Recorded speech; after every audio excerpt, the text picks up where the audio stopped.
Our scripture lesson today is taken from the Gospel according to Mark, chapter 6, verses 30 through 34 and 53 through 56. The apostles gathered around Jesus and told him all that they had done and taught. He said to them, "Come away to a deserted place all by yourselves and rest a while." For many were coming and going, and they had no leisure even to eat. And they went away in the boat to a deserted place by themselves. Now many saw them going and recognized them, and they hurried there on foot from all the towns and arrived ahead of them. As he went ashore, he saw a great crowd, and he had compassion for them because they were like sheep without a shepherd, and he began to teach them many things. When they had crossed over, they came to land at Gennesaret and moored the boat. When they got out of the boat, people at once recognized him and rushed about that whole region and began to bring the sick on mats to wherever they heard he was. And wherever he went, into villages or cities or farms, they laid the sick in the marketplaces and begged him that they might touch even the fringe of his cloak. And all who touched it were healed. Well, I don't know how many of you followed sports this week, and if any of you watched the Home Run Derby on Monday night. How many of you watched the Home Run Derby? Okay. All right, well, the real news from Monday night's Home Run Derby was the singing of the national anthem. Okay, so Ingrid Andress, she's a Grammy-nominated country singer, and suddenly my social media is just blowing up with people talking about, that this is the worst rendition of the national anthem they've heard since, like, Roseanne Barr. All right, which was legendary, okay? And so it's just blowing up because at first it started out stylistic, and then it just ran completely off the rails from stylistic into really, really bad. All right, so my social media is just blowing up with this. It's all over the place how horrible this was. But then the next day, she posted something on her social media to explain what had happened. She said she'd been drunk. And she said, "I'm checking myself into a facility today to get the help I need. That was not me last night. I apologize to MLB, all the fans, and this country I love so much for that rendition." And the thing that I was shocked by was the level of vitriol aimed at her after making this admission. Okay? Rather than being people who would support her and say, "All right, this happened. You hit bottom." I mean, you talk about people hitting a bottom. That is a bottom. When you are drunk before you go on national TV and you sing the national anthem so horribly that it becomes a national thing, to admit that you have a problem, to have this be the point where you realize you have a problem and you need to check yourself into a facility to get help, all right, that should be applauded. That should be something where people say to her, "Hey, good for you," all right? All you did, you sang a song really badly. It's hugely embarrassing, okay? We get this. But if it forced you to realize that you've got a problem and you're going to check yourself into a facility to get help for that problem, that should be applauded. That should be something where people sit there and say, "Good for you. Can't wait for you to get through this, get out of rehab, get things back together, go back on tour, record again, I mean, and there probably were hints of it. For example, her second biggest hit was a song called "Wishful Drinking." Okay. And so, maybe there's a problem. But when I saw the people who were posting such awful stuff, about a person they don't know, all right? They're posting such awful, awful, awful stuff. I was absolutely shocked and dismayed, by my fellow humans for not having any basic compassion for a person, who had just had a horrible night. And because it's not like she hurt anybody. No one died. No one was injured. All right, a few eardrums took a beating, but no one got actually hurt by this except herself. All right? It wasn't cruel. but people were cruel to her. And I didn't think that was fair or right. And it leads us all to really ask ourselves the question, are you a safe person? Are you a safe person for someone to disclose a problem to? Because anyone who saw that reaction, the biggest thing that I saw in there that made me really sad is the number of people who reacted so negatively, so horribly. What does that do to the thousands and thousands of people who have a problem and should be facing up to it, should be admitting it to someone, all right? Should be admitting that maybe they have a problem, need to talk it through, all right? How much would this discourage folks who have a problem from talking about it? Because there's so many judgmental people in the world. But Jesus shows us in this passage that when people were coming forward with illnesses, he looked at them and he's had compassion for them. All right?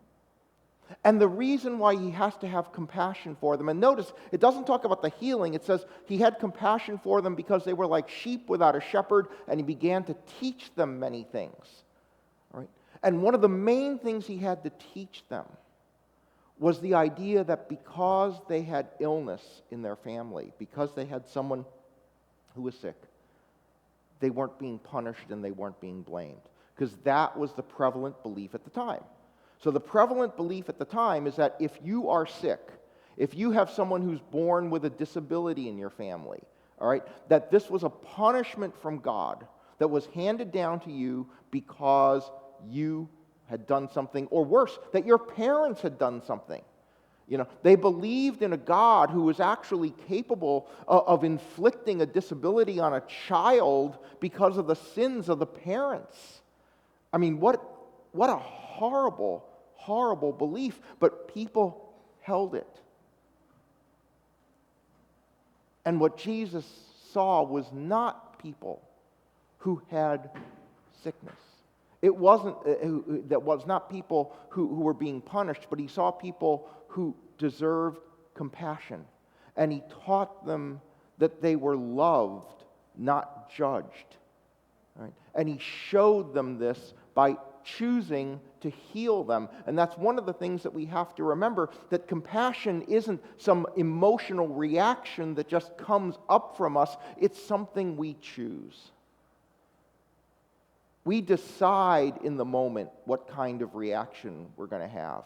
We decide in the moment whether we're going to respond to someone's issues with compassion or with judgment. We decide how we're going to react to them. And remember, that word compassion literally means to suffer with. All right? They talk about like the passion of Jesus. It's a word passio, it's suffering. Compassion is to just suffer with. We choose to suffer with people. That when people reveal to us the issues that we're having, we can run away, we can judge them, or we can choose to be with them and choose to suffer with them. And when people recognized him, they recognized him as one who would care. That was his reputation. They recognized him as one who would not judge them, and that is what drew people to him. What drew people out and drew people to him was the fact that he wasn't going to judge them for their issues, but instead, he was going to have compassion. And a question that may seem similar to the one I just asked, but is actually different, is this one. Are you recognized as a safe space? Because a lot of people, we may think we are a safe place. We may think we are a safe person. But we may not be perceived as such. We might be sending signals that say, hey, you know what? We're not necessarily safe. That may be things that we do. It may be things that we say. It may also be reputations around what we are or what we do. Here's one of my favorite stories. Because clergy, at one time, were regarded as safe. Not necessarily so much anymore. So I remember this one time, a couple had come to the church, this is over a decade ago, wanting to be married. And we get the normal information from them, where do you live? And the one puts down his address as like in Fort Lee or something like that, and the other puts down an address in like Cherry Hill. And so I get to know them, and I go, where do you work? And, the one who lives in Fort Lee tells me that he works in the city. Okay, great. I forget what job, who works in the city. And then I ask the other one, what do you do? And she goes, oh, we work together. And I go, that is one long commute from Cherry Hill to the city. At which point she realizes, okay, they've been caught. She'd been afraid to admit they were living together, because she thought I was going to judge them for this. All kinds of situations like that, So the question is, how do you present? How do you present as a safe space? One of the ways in which you present as a safer space, one of the ways we present as an unsafe space, certainly, is if you meet someone who tells really mean-spirited jokes, even if it's not about you or about anything, any group or identity that you would identify with, they're kind of sending the message, though, they're not really a safe person. All right? And so we need to think about whether we're recognized as a safe space. I can tell the difference between folks in one way. There are certain people around who seem to have people who've confided problems into them all the time, and other people that nobody confides in. And I don't think it's necessarily because of who they are, but it's just sort of the vibe they're giving off. One person gives off a vibe that says, you can tell me anything and I'm not going to judge you, and another person gives off a vibe that maybe is not as open and welcoming, and they get different responses. There are other kinds of ways in which you can not be safe. My favorite is calling for tech support, where I immediately realize that the first thing they're going to do, like it's become a meme, right? It's become a meme. The first question, have you tried turning it off and on again? All right, so it turns me off from talking to them because I realize, you see what this question does? This question basically is a shorthand way of saying, do you not know what you're doing at all? Okay? Have you called for help before you know anything at all? All right? So I feel like as soon as I call tech support, I'm going to go through 7 questions at a minimum that are designed to tell me that they think I am stupid before I finally get to things that might actually solve the problem. And this is one of the ways, though, that you can actually present as not being particularly safe. For unsolicited advice in a situation can come across as not being safe, because you're kind of saying to the person, have you tried turning your relationship off and on again? Okay, it's the same thing. You're giving them advice that they didn't ask for, and it sends a subtle message, that you've immediately, in 3 seconds, without knowing anything about them, have thought of something that they did not think about with this problem that they've been living with for months. Overall, that can have a bad effect. Because what happens when people do this, and what happens when society does this, is it feeds into our natural tendency to keep our problems hidden. When we fear judgment, we keep things private. When we keep things private, the issues stay unresolved. And ultimately, moral failure thrives on secrecy. Moral failure thrives on the hidden. It thrives on the things that we refuse to bring out in the open and admit so that we can get help before the problem blooms into something uncontrollable. But safety brings people out. See, safety brings people out. And so when Jesus comes and they perceive him as safe, it says the whole people rushed about the whole region to bring the sick on mats. And I'm imagining the scene, and I'm imagining people actually looking at this going, oh my gosh, where did they come from? Where did all these people come from?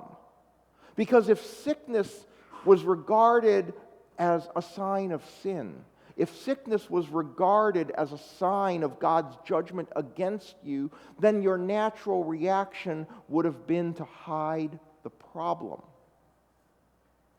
And many societal problems stay hidden because of judgment. Right?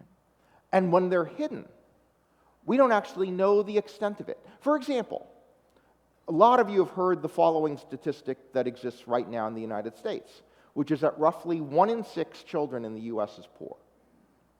Right? 1 in 6 children in the U.S. is poor.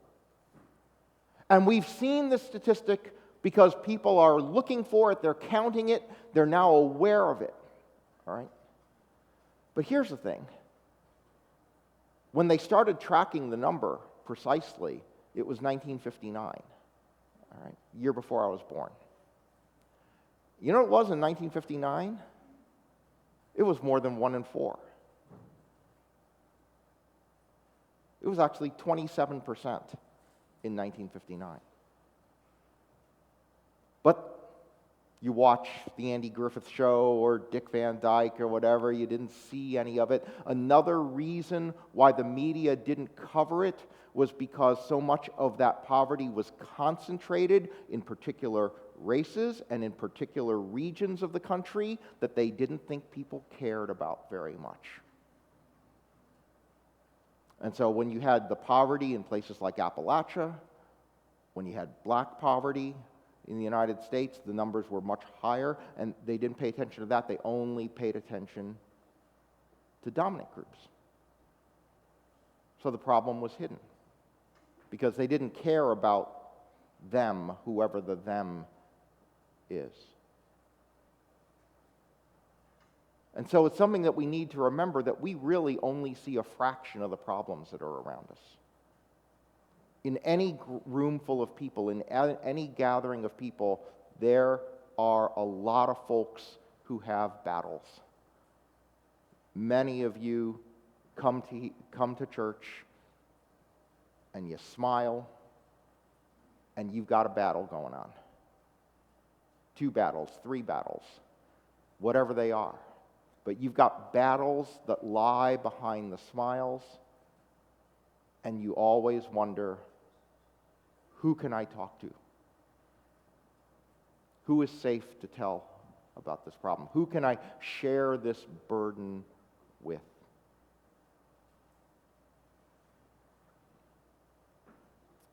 With Jesus,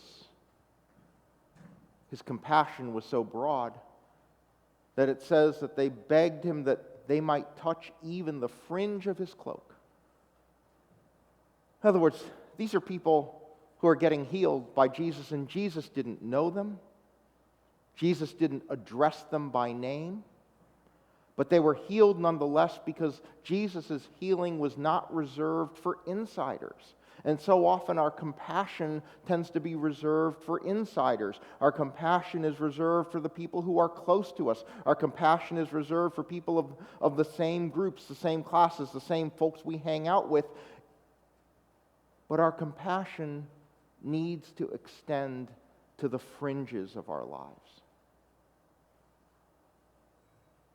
And this is the challenge.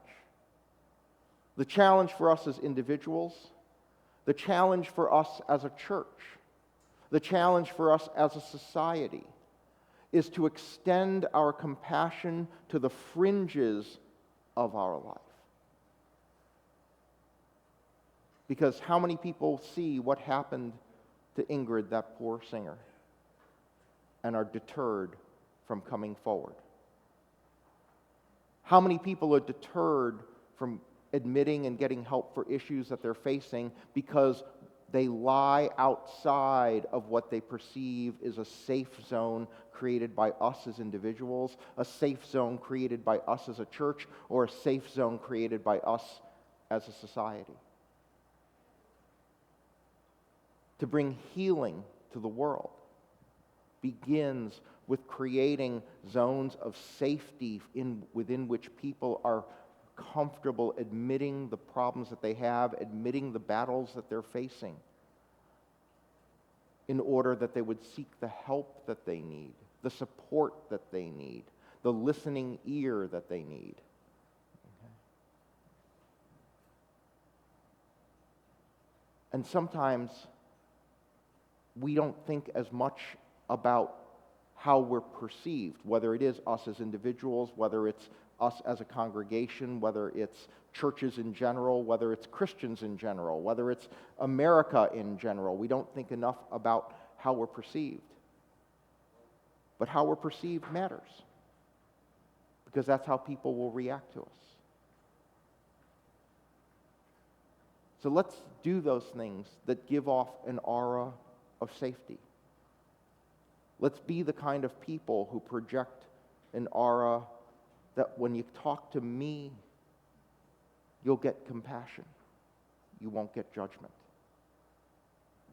When you talk to me, you'll find somebody who isn't going to judge you for the predicament you find yourself in, but will simply commiserate with the fact that you're in it and sit with you through it until you find healing. Amen.